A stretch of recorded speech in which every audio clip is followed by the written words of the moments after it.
꽃집에서도 스승의 날 카네이션은 거의 판매가 되지 않는다고 합니다. 이런 분위기에 한술 더 떠서 더욱 심각하게 된 것이 김영란법이라는 것이 있습니다. 이 법은 부정청탁 및 금품 수수 금지에 관한 법률인데 선한 의도로 등장된 것입니다. 그런데 이 법 때문에 오히려 스승의 날만큼은 순수한 마음을 표현하고자 하는 수많은 제자들의 마음에 고민과 시름을 안겨주고 있습니다. 왜냐하면 카네이션 한 송이조차도 개인적으로 끝내거나 받게 되면 김영란법을 위반한 사례가 되기 때문입니다. 꼭 끝내려면 학생 대표 한 사람의 것만을 받을 수 있다는 것입니다. 이렇게 되다 보니까 정말 삭막한 현실이 되고 씁쓸한 마음이 들 정도입니다.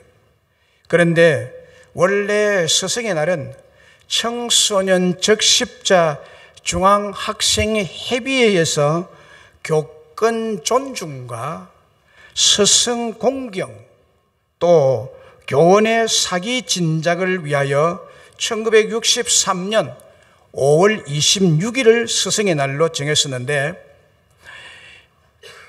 2년 후에 1965년부터는 5월 15일로 당겨서 지키게 됐습니다. 그 이유는 이날이 세종대왕의 탄생일이라고 합니다.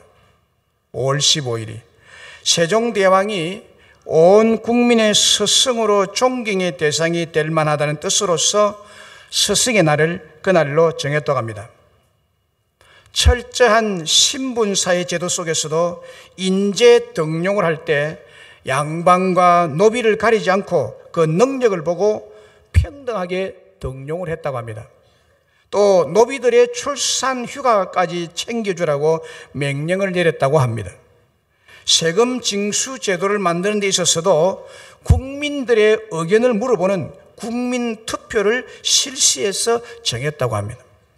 이런 역사적인 의미를 지니고 제정된 스승의 날에 존경과 감사의 마음을 담은 꽃 한 송이도 스승님께 전해드릴 수 없는 우리나라 김영란법의 현실이 안타까울 뿐입니다. 시인이고 한국문인협회 작가로서 시집을 1집에서 5집까지 낸 추암 공석진 시인의 고교 시절의 스승에 대한 경험을 인터넷에 올려놓았습니다. 이 글을 읽고 저는 같은 추억으로 공감이 가는 면이 있어서 그 글을 그대로 소개하겠습니다. 문득 예전 스승을 추억해 본다. 가장 기억에 남는 한 분, 고교 시절 교감 선생님. 특별한 관심과 애정으로 나를 주목해 왔었는지는 모르지만, 알 수는 없지만 기말고사를 며칠 앞두고 밤새 내린 야속한 장마에 반지하 단칸방 판잔 누옥 틈틈으로 빗물 줄줄 새어 죽을 힘으로 물 풀어내느라 여러 날째 꼬박 밤새우고 준비 없이 시험을 치렀다. 초라한 성적이 두려워 너급이라도 잡을 요량에 도둑질하듯 훔쳐보다가 교감 선생님에게 적발되어 독주먹으로 기쌈 10여대 경멸의 발길질로 짓밟혔다. 퍼벅퍼벅 끝도 없는 난타로 쏟아지는 생코피 움켜쥐고 염치 없이 사정사정했지만 교직은 퇴근할 끝무렵 어둑어둑해진 저녁형까지 다른 시험조차 보지 못하도록 손을 들고 무릎을 꿇어야 했다. 바르지 못한 내 모습이 스승에겐 가혹하게 응징해야 할 잘못이었겠지만은 며칠을 몸살로 알아 누울 만큼 깊은 생책이 덧난 흉처럼 한편은 섭섭하고 한편은 부끄러운 기억으로 지금껏 가슴 한구석에 깊숙이 자리하고 있었다. 아직까지도 아린 추억으로 남아 야속함을 원망해왔던 스승, 노구에 생존할지 모르나 60이 가까운 지금에서야 추억은 추억으로 잊었다고, 상처가 아물어 웃을 만큼 잊었다고 전하고 싶습니다 라는 글을 적어놨더라고요. 그리고 이 추억에 대한 해석을 이렇게 표현을 했습니다. 스승의 날을 맞이할 때마다 생각나는 한 스승에 대한 추억입니다. 제겐 인자했던 스승도 있었고, 위에 글에 등장하는 스승처럼 씻을 수 없는 상처를 주었던 스승도 있었습니다. 그런데 전자의 경우보다 후자가 더욱 뚜렷이 가슴 속에 평생 각인이 되어 있는 건, 맞아서 아픈 몸의 상처보다 자존심이 망가져버려 다친 마음의 상처가 더 컸기 때문일 것입니다. 예전에는 왜들 그렇게 억세게 때리는지 모르겠어요. 혹시 때리면서 쾌감을 느끼거나 자신의 화를 학생들에게 풀었던 건 아닐까 의심도 들기도 합니다. 요즘은 오히려 스승을 막대하는 학생들 때문에 문제가 됩니다만, 학생의 인권은 필요하다는 것이 저의 지론입니다 라고 썼습니다. 대부분 80년대 초반까지 학교 생활한 사람들은 스승에 대한 생각이나 이미지나 추억은 이분과 같은 부정적인 추억을 가진 사람들이 아마 많을 것입니다. 선생한테 많이 맞았죠. 그런데 오늘 본문에 보면 너희를 인도하는 자들이라고 복수형을 쓰고 있습니다. 이것을 보면 우리를 인도하고 가르치는 스승이 여러 명이라는 것을 알 수 있습니다. 스승에 대해서 오늘 본문을 말합니다. 저는 오늘 본문에서 학교에서 폭력을 행사하거나 혹은 제자들에게 무관심한 그런 스승이 아니라 가장 존경할 만하고 훌륭한 스승 3명을 여러분들에게 소개해 드리고자 합니다. 오늘 본문에서 너희 영혼을 위하여 경성하기를 자신들이 청산할 자인 것 같이 하는 진정한 참 스승은 누구일까요?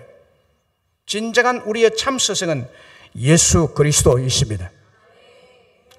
너희를 인도하는 자들 중에 첫 번째 스승은 우리 예수님이십니다. 예수님은 이 땅에 오셔서 가장 중심적인 사역이 스승으로서 제자들을 인도하시고 또 세우시고 제자 삼는 일이었습니다. 예수님은 언제나 죄가 없으신 분으로서 성결과 사랑과 온유한 심령으로 제자들에게 생명을 주셨고 영생을 주셨고 구원을 주셨습니다. 그리고 기도하실 때마다 우리의 영혼을 위하여 깨어 경성하시고 우리의 죄를 자신의 죄로 여기면서 우리의 죄 용서를 위해서 그는 언제나 기도하셨습니다. 지금도 기도하고 계십니다. 그리고 제자들을 생명으로 인도하셨습니다. 예수님을 감격으로 마음으로 따르도록 인도하셨던 스승이십니다. 시편 23편 1절로 3절에 보면은 여호와는 나의 목자시니 내게 부족함이 없으리로다. 그가 나를 푸른 초장에 누이시며 실만한 물가로 인도하시는도다. 내 영혼을 소생시키시고 자기 이름을 위하여 의의 길로 인도하시는도다 했습니다. 이 말씀은 우리가 잘 아는 대로 다윗이 지은 시죠. 다윗의 고백입니다. 여호와 하나님은 자기의 인도자시며 자기의 보호자가 되시며 자기의 절대적인 목자라는 고백입니다. 다윗 자신은 양처럼 약하고 힘이 없는 존재로서 절대적인 힘을 가진 여호와 하나님이 자신의 인생을 인도하고 가르치는 스승이라는 고백입니다. 그는 언제나 스승이신 여호와의 말씀을 배웠고 인도하는 대로 따라간 사람입니다. 그가 절대로 거역하거나 배반하거나 하나님 말씀에 불순종하는 일이 없었습니다. 왜냐하면 그는 자기가 양이로 생각하고 있고 하나님은 목자이신 스승이라고 생각했기 때문입니다. 이와 같이 여호와 곧 예수님은 우리의 목자로서 양들인 우리의 인도자, 리더자, 스승이십니다. 그 스승은 우리의 영혼을 소생시키기 위해서 밤낮으로 경성하시고 깨어있는 스승이십니다. 양인 우리들은 그러면 어떤 존재입니까? 아주 약한 존재들입니다. 동물 중에서 가장 약한 동물이 양입니다. 우리 인간이 가장 강한 것 같지만 아주 약한 존재이기 때문에 성경에서는 우리들을 양으로 비유했습니다.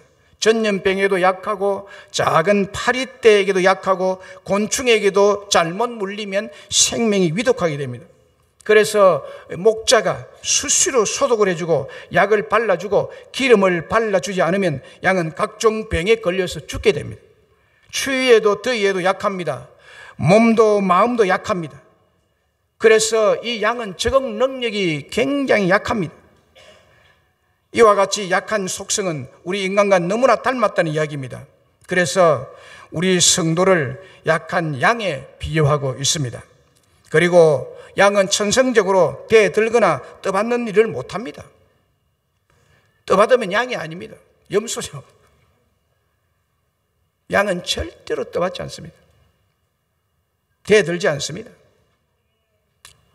그리고 싸나운 맹수에게도 쫓기거나 먹잇감이 될 때가 많습니다. 그리고 양은 너무나 어리석인 것이 특징입니다. 목자가 없으면 자기 갈 길조차 찾지 못하는 어리석은 동물이 양입니다. 똑똑하지 않고 약삭 빠르지 못합니다. 타인에게 잘 쏘가 넘어가는 것이 양입니다. 그래서 양은 목자의 뒤를 따르도록 되어 있습니다. 인도하는 대로 따라가고 순종하는 동물입니다. 초원으로 끌고 가면 초원으로 가고 냇가로 끌고 가면 냇가로 갑니다. 목자의 손에는 서부의 카우보이들처럼 채찍이나 권총이 없습니다. 왜냐하면 잘 따라오기 때문입니다. 그러나 이들에게는 필요한 것은 목자이듯이 우리 인간에게, 저와 여러분에게 필요한 것은 목자이시고 스승이신 예수님의 인도와 가르침이 절대 필요한 것입니다. 다윗의 고백대로 여호와 하나님은 우리의 스승이 되십니다. 요한복음 13장에 보면은 예수님께서 돌아가시기 전날 유월절 밤에 제자들의 발을 씻기시고 수건으로 깨끗이 닦아주시면서 제자들에게 이렇게 말했습니다. 너희가 나를 선생이라 또는 주라 하니 너희 말이 옳도다. 내가 그러하다. 내가 주와 선생이 되어 너희 발을 씻었으니 너희도 서로 발을 씻어주는 것이 옳으니라. 내가 너희의 행함 같이 너희도 행하게 하려 하여 본을 보였노라 라고 했습니다. 내가 너희에게 선생이다라고. 그리고 너희는 내 제자다라는 것입니다. 베드로를 위시한 12제자들은 예수님의 제자들이었습니다. 12제자뿐만 아니라 우리에게도 예수님은 참 스승이 되십니다. 현대 선교의 아버지라고 불리우는 허드슨 테일러가 중국 선교를 했죠. 중국에 들어가서 중국에서 선교할 때였습니다. 그를 파송한 단체와 허드슨 테일러가 갈등을 많이 겪고 있었습니다. 허드슨 테일러가 의욕이 넘쳐서 저돌적으로 밀고 나가는 사역의 모습이 본부에서는 굉장히 위태롭게 보였기 때문에 서로 갈등이 심했습니다. 그래서 본부로부터 최후 통첩의 편지가 왔습니다. 지금 하고 있는 프로젝트를 그만두든지 아니면 선교 본부에서 탈퇴하든지 선택하라는 것이었습니다. 죽을 고생을 하며 열심을 가지고 사역하고 있는 파송받은 선교사 입장에서는 이것보다 더 가슴 아픈 일이 없는 것입니다. 그렇지 않아도 늘 본부와 갈등으로 마음이 나뉘어지고 아프고 있었는데 너무 힘든 최후 통첩을 받은 것입니다. 그때 또 더 치명적인 편지 한 통이 날아왔습니다. 영국에 있던 자기 애인으로부터 결별을 선언하는 편지가 온 것입니다. 그 편지의 내용이 당신은 너무 모험적인 라이프 스타일을 가졌기 때문에 나는 당신과 함께 일생을 가기에는 너무 불안해서 못 살겠다. 그런 내용이었습니다. 두 통의 편지로 허드슨 테일러는 아주 깊은 낙심과 절망에 빠지게 되었습니다. 그 당시를 해고하기를 선교를 포기하는 것은 물론이고 인생 자체를 포기하고 싶은 유혹을 받을 정도로 큰 충격을 받았다고 합니다. 그토록 깊은 절망에 빠진 그를 구해준 사람은 친구인 스코틀랜드 출신 선교사 윌리엄 번서였습니다. 하나님께 절망하고 시리에 빠진 허드슨 테일러를 이렇게 세우기 위해서 친구를 그 옆으로 파송했습니다. 그는 절망한 허드슨 테일러를 격려하면서 함께 여행을 하자고 권유했습니다. 그래서 함께 여행을 했는데 선교사 윌리엄 번스가 7개월 동안 중국 이곳저곳을 다니면서 재충전하도록 같이 동행해주고 그리고 계속해서 조언하고 가르쳐주고 격려해줌으로 회복할 수 있도록 도와주었습니다.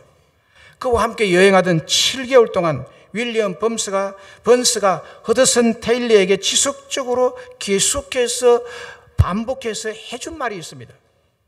해준 말이 그게 뭐냐면 두 마디였는데, 나는 자네를 믿네.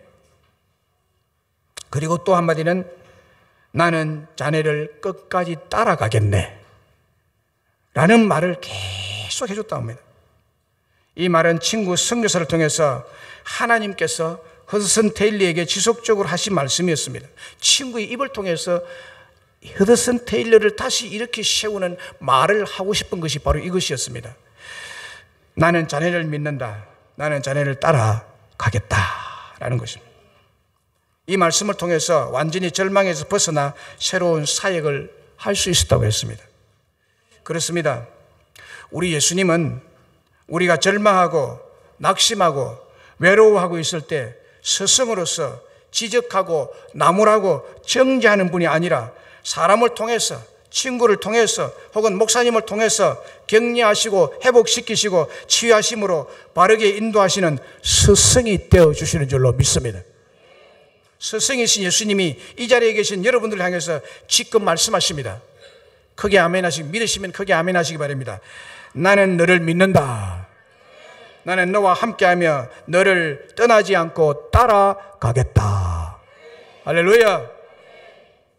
우리 주님은 스승으로서 제자인 우리와 함께하고 제자인 우리를 끝까지 믿겠다는 거예요. 난 너를 믿겠다. 그리고 나는 너와 함께하며 너를 떠나지 않고 네가 어디까지 가든지 나는 너와 함께 같이 따라가겠다는 거예요. 스승이신 예수님이 지금 우리를 향해서 하시는 말씀인 줄로 믿습니다. 그리고 두 번째 스승은 누굽니까? 두 번째 참 스승은 부모님입니다. 부모님이 두 번째 스승입니다. 너희를 인도하는 자들 중에 두 번째 스승은 부모님이십니다. 부모님은 우리들의 영혼을 위해서 경성하기를 자신들이 청산할 자인 것 같이 하는 자들입니다.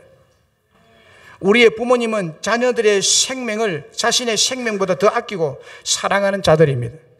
자녀를 위한다면 자신의 생명까지 줄 태세입니다. 신명기 6장 6절로 7절에 보면 오늘 내가 네게 명하는 이 말씀을 너는 마음에 새기고 네 자녀에게 부지런히 가르치며 집에 앉았을 때이든지 길에 갈 때이든지 누워있을 때이든지 일어날 때이든지 이 말씀을 강론할 것이며 라고 했습니다. 하나님께서 부모가 가장 좋은 스승이 되기 때문에 유대인 부모에게 하나님의 말씀을 부지런히 가르치도록 하나님이 그렇게 부탁하신 것입니다. 하나님에 대해서 가장 잘 가르칠 수 있는 자는 부모인 줄로 믿습니다.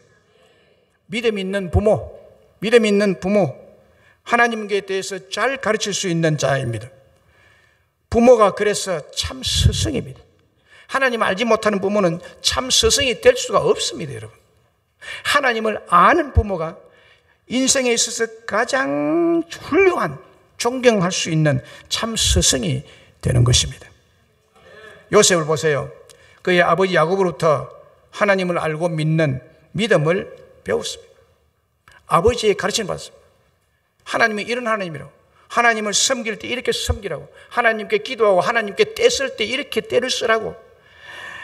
요셉에게 아버지가 가르쳐주고 요셉의 스승은 그의 아버지였습니다. 그래서 애굽의 노예로 팔려가도 믿음을 저버리지 아니하고 하나님 앞에서 범죄하지 아니하고 하나님께서 그를 형통하게 축복하심으로 노예의 신분으로 감옥에 갇혀 있었지만은 그가 하루아침에 대애굽 제국을 다스리는 국무총리가 되는 은혜를 입을 수 있게 된 것입니다. 이 축복이 어디에서 왔느냐? 그의 아버지로부터 하나님을 배웠기 때문에. 그래서 요셉의 진정한 스승은 그의 아버지 야곱입니다. 다니엘 보십시오. 다니엘도 나라가 망하고 전쟁 포로로 이방 나라의 바벨론으로 잡혀갔습니다. 그러나 그가 그 포로로 잡혀가도요, 이 청년 다니엘이 하나님을 믿는 믿음을 저버리지 아니하고 굳건히 하나님을 경외하고 믿음을 지킬 수 있고 총리로서 성공적인 삶을 살 수 있었던 것은 그의 부모로부터 하나님을 배웠고 알고 믿었기 때문이었습니다. 다니엘의 위대한 스승은 그의 부모였습니다. 다니엘이 포로로 잡혀가고 그 어린 나이에 17세에 바벨론의 포로로 잡혀와서 그가 하나님을 떠나지 아니하고 우상 앞에 놨던 음식도 안 먹고 채소만 먹겠다고 하고 우상 앞에 절하지 아니하고 굳건히 그는 믿음을 지키고 사자굴에 집어넣어서 죽여버리겠다고 해도 하나님 앞에 여전히 창문을 열고 기도하고 이런 믿음이 어디에서 생기느냐는 거예요. 그의 스승이신 부모로부터 포로로 잡혀오기 전에 어릴 때 가정에서 부모로부터 배운 신앙인 것입니다. 이렇게 볼 때 여러분, 집에 있는 부모가 가장 참된 스승인 것입니다. 우리나라 부모들은 이렇게 중요한 신앙교육에 대해서 이렇게 말들 합니다. 교회 다니는 집사나 이런 사람들 중에도 자식들에게 신앙교육에 대해서 이렇게 말해요. 나는 자식들에게 신앙에 관하여서는 강요하거나 가르치지 않기로 작정했다라고 말하는 사람이 있습니다.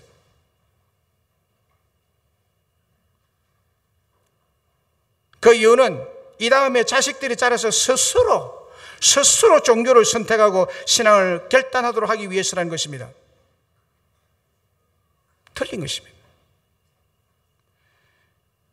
이런 태도를 가리켜서 영국의 철학자이면서 낭만주의 시인인 사무엘 콜리지는 그것은 합리적이고 계몽적이고 자비스러운 말같이 들리지만은 사실은 마귀적 태도다라고 단언했습니다. 딱 잘라 말했습니다. 어느 날 콜리지를 찾아와서 자식들의 신앙은 강요하거나 강박할 것이 아니라 스스로 결단하도록 내버려 두어야 된다고 떠들어대는 사람들이 찾아왔습니다. 이 콜리지는 아무 말도 하지 않고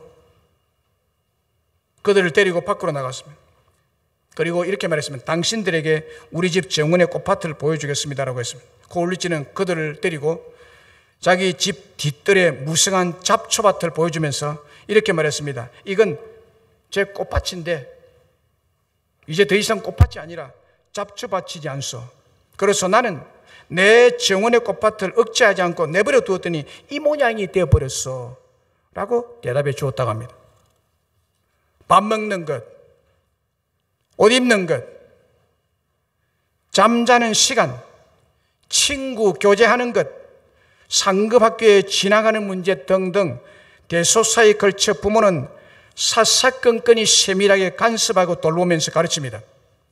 그러면서도 자식의 영원한 운명이 걸리고 축복이 걸리고 행복한 삶이 걸리고 앞으로 미래의 행복한 가정을 이루고 그런 놀라운 하나님의 도움이 걸린 중요한 신앙은 자유라고 말하면서 가르치지 않는 것은 정말 위험천만한 일인 것입니다.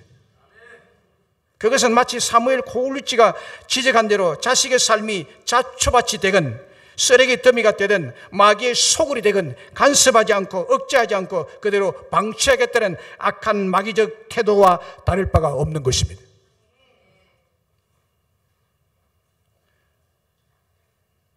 부모가 최고의 참 스승입니다. 가르쳐야 됩니다. 돌고래가 농구를 하고 물개가 전자 오르간을 연주하고 침팬지가 자전거를 타고 물고기가 교통 신호를 지키는 동물 쇼를 오래전에 서울 63빌딩에서 저는 본 적이 있습니다. 조련사의 말은 6개월에서 1년이면 이런 훈련이 가능하다는 것입니다.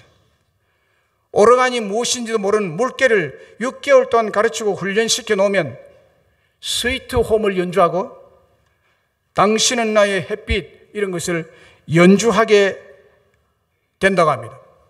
6개월에서 1년이면 충분하다고 합니다. 그런데 이렇게 연주하게 만든 조련사의 말은 이렇게 말합니다. 사람을 가르치는 것보다도 훨씬 돌고래를 가르치는 것이 쉽다라고 말했습니다.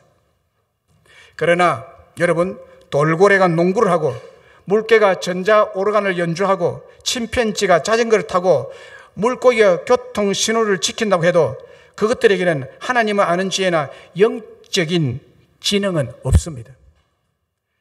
가르치기는 힘들고 훈련하는 것이 어렵고 까다롭기는 해도 인간은 하나님을 알고 예배하고 섬기는 훈련과 가르침이 가능한 줄로 믿습니다. 바로 그 점이 짐승과 인간이 다른 점입니다. 음악을 연주할 수 있기 때문에 사람이 가치 있는 것이 아닙니다. 물개도 음악을 연주합니다.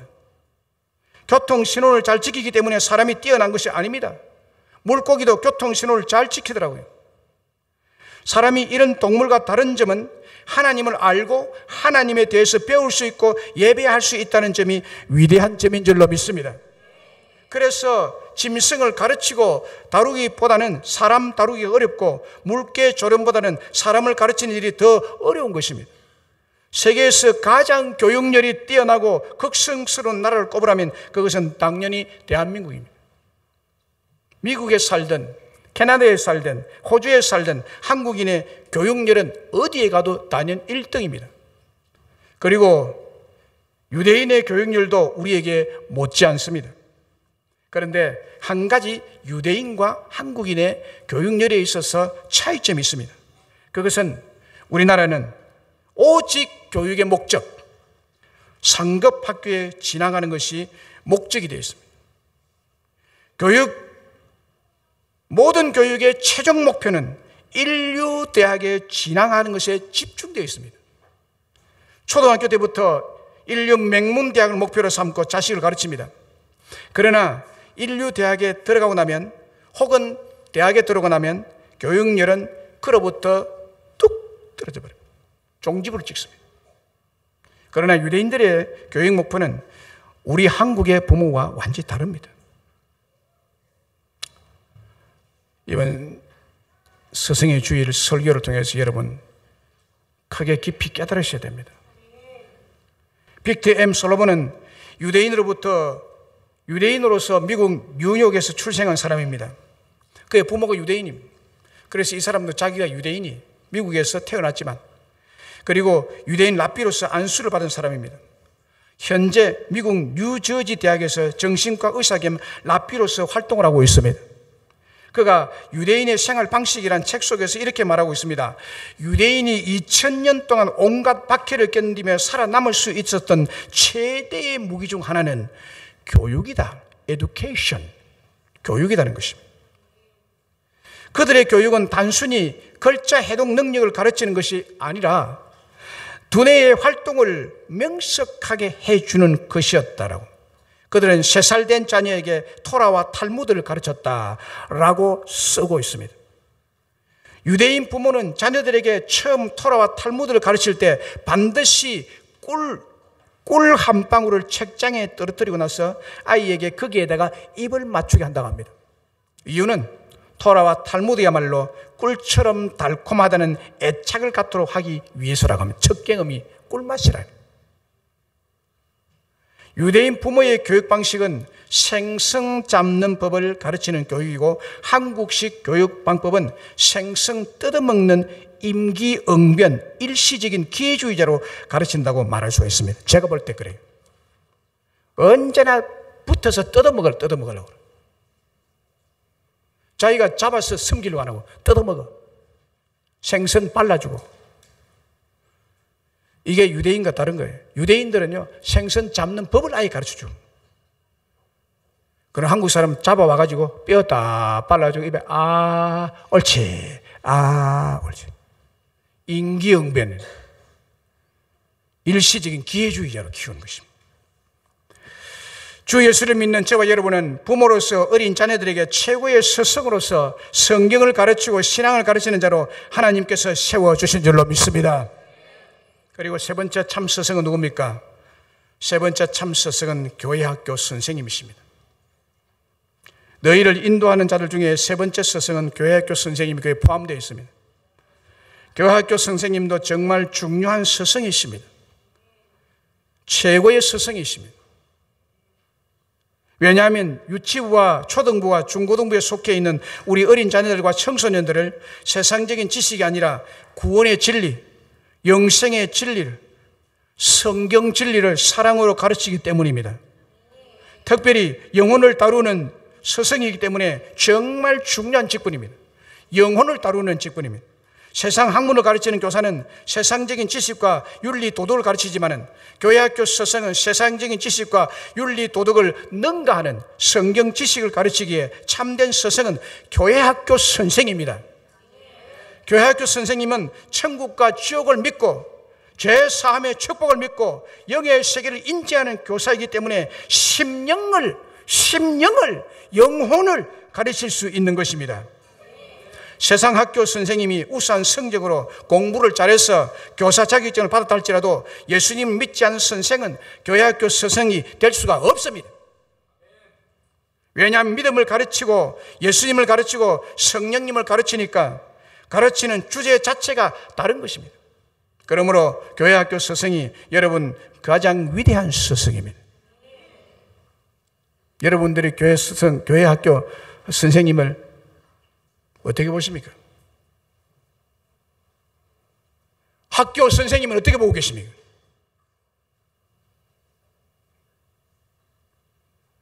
학교 선생님보다도 하나님을 알지 못하는, 공부만 잘했지.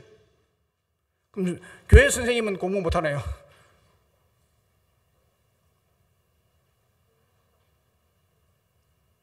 학교 선생님은 끔찍히 생각합니다. 교회 선생님은 발세 때만 또 못 느끼는, 이건 신앙의 자세가 아니라는 거예요.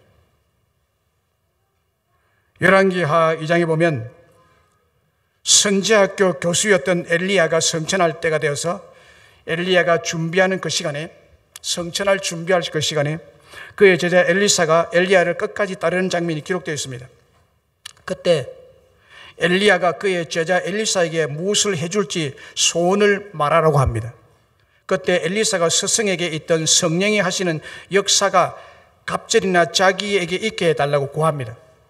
엘리야는 스승으로서 엘리사에게 가르쳐 준 것은 자기 속에 역사하셨던 성령의 역사를 가르쳐 주었던 참 스승이었습니다. 그래서 그걸 엘리사가 보고 알았어요. 제자가. 엘리야의 제자는 엘리사입니다. 엘리사의 스승은 엘리야였습니다. 선지학교의 스승이, 교수님이 엘리야였거든요. 선지학교의 생도가 엘리사였습니다. 여러 명의 생도가 있었어요. 그런데 엘리야가 엘리사의 제자였기 때문에 이제 엘리야가 하늘나라로 가려고 하는 준비를 하고 있습니다. 그때 떠나기 전에 엘리사가 제자로서 스승에게 부탁하는 부탁이, 스승과 함께 평소에 역사하셨던 성령님의 역사가 자기에게는 두 배로, 갑절로 역사하면 좋겠다는 소원을 스승에게 말했습니다. 그때 스승이신 엘리사가 그에게 줍니다. 너에게 그대로 될지어다. 내가 하늘로 올라가면 나에게 있었던 성령의 역사가 너의 갑절로 임할 것이다 라고 하면서 올라갑니다. 그리고 겉옷을 떨어뜨립니다. 엘리사가 이 겉옷을 잡고, 엘리야의 겉옷을 잡고 강물을 치니까 강물이 갈라져요. 강물이 갈라져서 그 길을 육지같이 건너서 자기 집으로 돌아옵니다. 그의 소원대로 스승으로부터 성령의 기름 부으심을 받습니다. 스승으로부터. 성령의 역사로, 갑절의 역사로 그가 그때부터 죽은 자도 살려내고 죽은 물을 살려내고 도단성에서 나라를 지켜내는 많은 기적을 이룹니다. 여러분, 스승을 통해서 성령의 기름 부으심이 임하게 되어 있는 것입니다. 어느 주일학교에 심한 말썽꾸러기 녀석이 하나 있었습니다. 이번에 그 아이를 맡은 교사는 마침내 부장 선생님에게 최후 통첩을 보냈습니다. 그 아이를 내보내든지 아니면 제가 나가겠습니다. 둘 중에 하나를 선택하세요라고 선생님이, 말썽꾸러기를 맡은 선생님이 못 맡겠다는 거예요. 그 아이 못 맡겠다. 이 말을 들은 주일학교 부장 선생님은 그 아이를 선생님을 내보낼 수 없잖아요. 그 아이를 교회 문 앞까지 데리고 나가서 이렇게 말했습니다. 저기 길거리로 나가거라. 그리고 다시는 여기 오지 마 라고 했습니다. 그 길로 그 말썽꾸러기 아이는 교회에 오지 않았습니다. 그 결과는 어떻게 됐을까요? 그 아이는 세상으로 나가서 그 나라 역사상 유례 없는 흉악 범죄자가 되었습니다. 그가 가는 곳마다 피를 흘렸습니다. 결국 시에서 이 사람을 생포하든지 사살하든지 아무튼 그를 잡는 사람에게 엄청난 현상금이 붙었습니다. 마침내 어느 날 밤 그는 시카고의 한 극장에서 잡혔습니다. 그 범죄자의 발에 특이한 것은 그 범죄자의 발에 이런 말이 적혀 있었습니다. 무슨 말이 적혀 있었는가 하면, 누군가가 단 한 사람이라도 옳은 길로 인도해 주었더라면 이 발이 다른 곳으로 갔을지 누가 아는가. 딱. 이 사건을 통해서 스승의 헌신적인 사랑과 봉사가 얼마나 중요한가를 던져주는 메시지입니다. 인기 작가이자 국회의원이었던 김홍신 씨도 37년 6개월이나 피우던 담배를 끊었습니다. 37년 6개월 담배를 끊었습니다. 이 김홍신 씨는 죽는 날에도 담배를 입에 물고 죽겠다라고 한 사람입니다. 죽는 날에도 담배를 물고 죽겠다는 글까지 썼던 그가 담배를 끊게 됐습니다. 담배 니코틴 중독에 걸리고 담배를 그렇게 살아가는 애연가가 담배를 끊게 된 것은 그의 스승이 던진 말 한마디에 끊었습니다. 그 한마디가 무슨 말인가 하면, 야, 지도 독약인 줄 알면 먹지 않는데 사람이 독약인 줄 알면서도 먹는다. 세상을 일끌고 가도 시원찮은데 담배한테 네가 끌려다니겠느냐? 이 말 한마디에 담배 딱 끊었어. 충격을 받았습니다. 그래도 자신이 많은 사람들을 바른 길로 이끄는 지도자의 위치에 있다고 자부했는데 담배한테 끌려다니는 행편없는 사람인 것을 깨닫고 그 말에 결단하고 담배를 끊었다는 것입니다. 그래서 그가 담배를 끊었다는 말을 듣자 그를 아는 지인들이 참 김홍신이 독하네, 독해. 37년 6개월간 피운 담배를 단번에 끊다니 니 독하다라는 말을 했다고 합니다. 그러자 김홍신 씨는 이렇게 대답했다고 합니다. 독극물을 삼키는 사람이 독하지 어찌 버린 사람이 독하겠느냐. 맞죠? 그렇습니다. 무슨 말인가 하면 담배 끊으라는 말이 아니라 여기 피우는 사람 끊어야 되겠지만 그 말이 아니라 스승의 말 한마디가 이렇게 중요하다는 거예요. 스승의 말 한마디 이렇게 중요하다. 스승은 제자에게 건강하게 살도록 바른 삶을 가르치는 자입니다. 특별히 교회학교 스승은 영혼의 건강을 위해서 가르치는 자이기 때문에 참 스승이십니다. 할렐루야. 정광 목사님이 지은 책 성경이 만든 사람 존 워너메이커라는 책이 있습니다. 여기에 이런 내용이 기록되어 있습니다. 존 워너메이커가 주일학교 부장으로 있을 때 그는 어떤 일이 있어도 자신의 반 학생을 행동이 불량하다는 이유로 축출해서는 안 된다라는 소신을 가지고 있었습니다. 그래서 그는 선생님들에게 만약 한 학생이 바르게 행동하지 않는다면 그것은 집에서 좋지 못한 가정교육으로 말미암은 것일 테고 그가 학교로부터도 축출당한다면 어느 누구도 그를 보살피지 않을 텐데 교회에서마저도 포기한다는 것은 있을 수 없다. 그래서 절대로 행실이 불량하고 좋지 못한 아이까지도 다 용납해라 라고 말했습니다. 그런데 그 교회 주일학교 학생 중에 존이라는 말썽꾸러기 문제아가 있었습니다.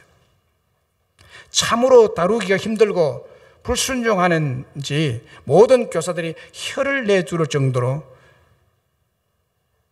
말썽꾸러기였습니다. 그래서 주일학교에서는 이 아이 때문에 부흥이 안 된다.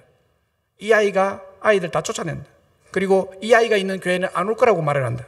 그래서 주일학교 부흥하려면 이 아이를 쫓아내야 된다고 할 정도였습니다. 그때 한 여교사가 이 말썽꾸러기 존이라는 학생을 맡겠다고 지원에 나섰습니다. 그러자 부장 선생님이던 존 워너메이커가 이렇게 말했습니다. 벌써 젊은 남자 선생님이 여러 번 시도해 보았는데도 모두 이 아이를 포기했습니다. 여선생님이 이런 거친 아이를 맡을 수 있겠습니까? 라고 말했습니다. 그러나 여교사는 더욱 간절히 간청했고 할 수 없이 존이라는 말썽꾸리는 그 여선생 반에 편성이 됐습니다. 여교사의 헌신적인 사랑에도 불구하고 이 말썽꾸러기 존이라는 학생은 여전히 사고뭉치였습니다. 한 번은 여교사가 다른 반 아이들과 싸우는 존을 말렸습니다. 그러자 존은 선생님에게 심한 욕을 퍼붓고 선생님 얼굴에 침을 막 뱉었습니다. 그래도 그 선생은 존에게 이렇게 말했습니다. 존, 우리 집에 놀러 오렴. 너에게 줄 선물이 있단다. 라고 말해줬습니다. 그 다음날 이 사고뭉치 존은 미안한 마음을 가지고 선생님 집에 찾아갔고 선생님으로부터 멋진 조끼와 양말 그리고 편지를 선물로 받았습니다. 그 편지에는 이런 내용이 적혀 있었습니다. 존, 선생님은 너를 사랑한단다. 절대 우리 반을 떠나지 마라. 선생님은 존이 변화되어 새 사람이 되게 해달라고 날마다 하나님께 기도하고 있단다 라고 편지에 써주었습니다. 이튿날 그 선생님 집 앞에 존이 찾아와 울고 서 있었습니다. 그리고 존은 선생님에게 이렇게 고백했습니다. 저는 선생님의 선물을 받고 편지를 읽은 후에 그동안 선생님께 너무 많은 잘못을 했다는 생각을 했어요. 어젯밤 저는 제 잘못된 행동을 많이 후회했습니다. 선생님이 저를 용서해 주신다면 앞으로 좋은 학생이 되도록 노력할게요 라고 고백했습니다. 여러분, 한 스승의 포기하지 않는 사랑과 기도가 말씀꾸러기 한 아이의 무릎을 꿇게 했고 그를 새 사람으로 바꾸어 놓게 된 줄로 믿습니다. 교회학교 스승이 참 스승입니다. 이렇게 그 영혼을 붙들고 울고 기도하고 눈물 흘려줄 수 있는 스승이 세상에 하나님을 알지 못하는 학교 선생이 아니라 교회학교 선생인 줄로 믿습니다. 프로타크는 아버지로부터 생명을 받았으나 스승으로부터는 생명을 보람있게 하기를 배웠다라고 했습니다. 그러면 참 제자는 누굽니까?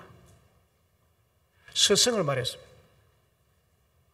참 스승은 예수님, 그리고 하나님을 잘 경외하는 부모님, 그리고 교회학교 선생님, 이 세 분이 참 스승입니다. 그러면 참 제자는 누구냐는 거예요. 참 제자는 스승의 가르침에 순종하고 그 권위에 복종하는 사람입니다. 오늘 본문 보세요. 너희를 인도하는 자, 스승을 말하고 너희를 인도하는 스승에게 순종하고 복종하라. 마음에 안 들면 순종 안 하고 마음에 들면 순종하고가 아니라 복종은 마음에 안 들어도 거기에 굴복하고, 굴복이란 복입니다. 굴복하고 복종하라. 왜냐? 그들은 너희 영혼을 위하여 경성하기를 자신들이 청산할 자인 것처럼 같이 하느니라. 그들로 하여금 즐거움으로 이것을 하게 하고 근심으로 하게 하지 말라. 그렇지 않으면 너희에게 유익이 전혀 없느니라. 유익이 없다고, 유익이 없다고. 복을 못 받는다는 말이 한마디로 말하면 세 분의 스승이신 예수님의 가르치심, 부모의 가르치심, 교회학교 스승의 가르치심에 순종하고 그 선생님이라는 선생, 스승이라는 권위에 복종하며 신앙생활을 해야 됩니다, 여러분.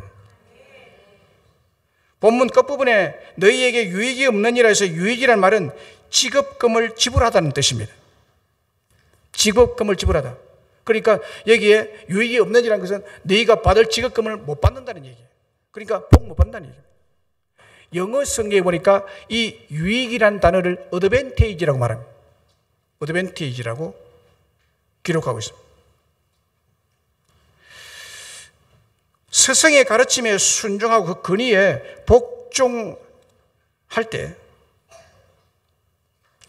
스승의 마음속에 기쁨이 됩니다.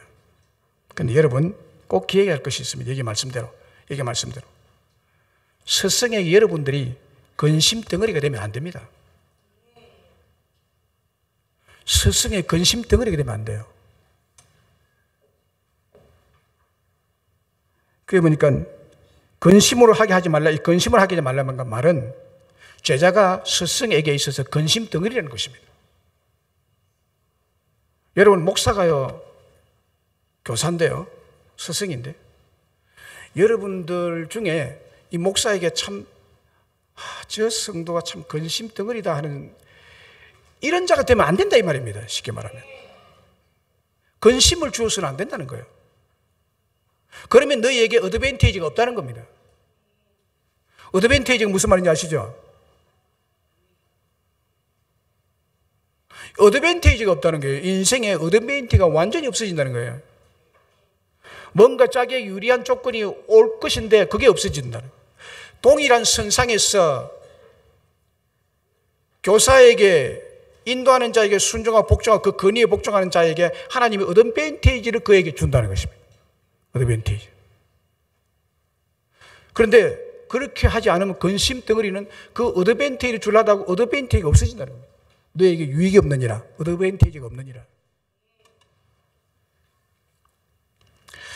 유대인은 옷에 잉크가 묻고 동시에 율법책인 성경책에 잉크가 묻었을 때 먼저 율법책에 묻은 잉크를 지우고 길에 책과 돈이 동시에 떨어져 있을 때 돈보다도 책을 먼저 줍고 부모와 선생님이 동시에 물에 빠져 위급할 때 선생님을 먼저 구한다고 합니다. 여러분 같으면 어떻게 하겠어요? 반대죠. 길 가다가 책과 돈이 떨어지면 돈부터 먼저 주지. 책은 바로 쳐버리고. 이것이 한국 민족의 특성입니다. 부모와 선생님이 동시에 빠졌을 때 뻔한 거죠. 부모 먼저 건지지. 선생 건지겠습니까? 그러나 유대인들은 선생을 건진다. 이것이 유대인들이 교육을 얼마나 중요하게 생각하며 스승을 얼마나 귀하게 생각하고 존경한지를 알 수가 있습니다. 그 결과, 선생을 존경한 결과 세계 인구의 0.5%밖에 안 되는 그들이 전체 노벨상을 12% 차지하고 있습니다. 유대인입니다. 아인슈타인, 프로이드, 루즈벨트, 키신저 이 사람은 전부 유대인들입니다. 유대인들은 하나님의 말씀인 율법을 자신의 생명보다 더 귀하게 생각하고 그 율법을 가르치는 율법학자인 랍비를 가장 존경합니다. 그래서 랍비인 스승이 가르치는 말을 순종하고 그 권위에 인정하는 백성들이, 복종하는 백성들이 유대인들입니다. 모루 교육 공식 블로그에 올려진 글입니다. 대학 2학년 때였을 거예요. 그때가 2014년이었으니 지금으로부터 4년 전이지요. 전공 과목은 아니었으나 전공 과목보다 필자가 존경하는 교수님이 계셨습니다. 연세가 많은 노 교수님이셨지만 인문학 강의로는 명성이 높은 분이셨어요. 늘 검소하시고 항상 독서와 사색에 몰두하시는 참 교수님이셨습니다.